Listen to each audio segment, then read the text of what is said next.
देश में उपराष्ट्रपति पद के लिए 9 सितंबर को चुनाव होगा और 21 अगस्त तक उपराष्ट्रपति पद के लिए नामांकन भरे जाएंगे। ये चुनाव इसलिए जरूरी हुआ क्योंकि देश के 14वें उपराष्ट्रपति जगदीप धनखड़ ने 21 जुलाई की रात अचानक इस्तीफा दिया था, जिसे राष्ट्रपति द्रौपदी मुर्मू ने 22 जुलाई को स्वीकार कर लिया था। 74 साल के धनखड़ का कार्यकाल 10 अगस्त 2027 तक का था, लेकिन इस्तीफे के बाद ये पद खाली हो गया। फिलहाल अब तक किसी भी दल ने औपचारिक रूप से उम्मीदवार के नाम का ऐलान नहीं किया है, लेकिन राजनीतिक गतिविधियां तेज हो चुकी हैं। ऐसे में हम जानते हैं कि उपराष्ट्रपति का क्या काम होता है, उनके कार्यक्षेत्र में किस तरह की जिम्मेदारियां होती है और उनके पास क्या शक्ति होती है। उपराष्ट्रपति का पद देश का दूसरा सर्वोच्च संवैधानिक पद है। इन्हें 5 साल के लिए चुना जाता है। जब किसी कारणवश देश में राष्ट्रपति अनुपस्थित रहता है या स्वास्थ्य ठीक न होने पर या फिर किसी दूसरे कारणों से असमर्थ रहने पर उपराष्ट्रपति ही राष्ट्रपति की जिम्मेदारियों को संभालते हैं।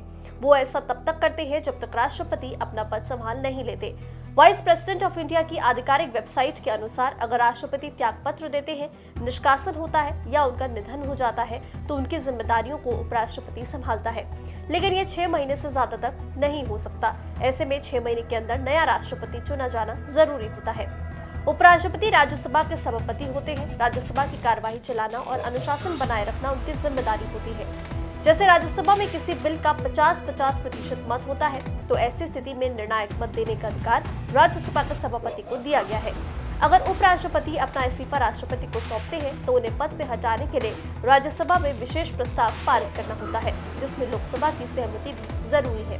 हालांकि इंडिया गठबंधन एक संयुक्त उम्मीदवार उतारने की तैयारी में है। सूत्रों के मुताबिक भले ही एनडीए के पास बहुमत है, फिर भी विपक्ष मानता है कि मुकाबला पूरी तरह एक तरफा नहीं है, उसे चुनाव से पीछे नहीं हटना चाहिए। तो आइए आपको बताते हैं संसद में किस दल के पास कितने सदस्य हैं। लोकसभा में कुल 542 सदस्यों में से एनडीए के पास 293 और इंडिया गठबंधन के पास 234 सदस्य हैं।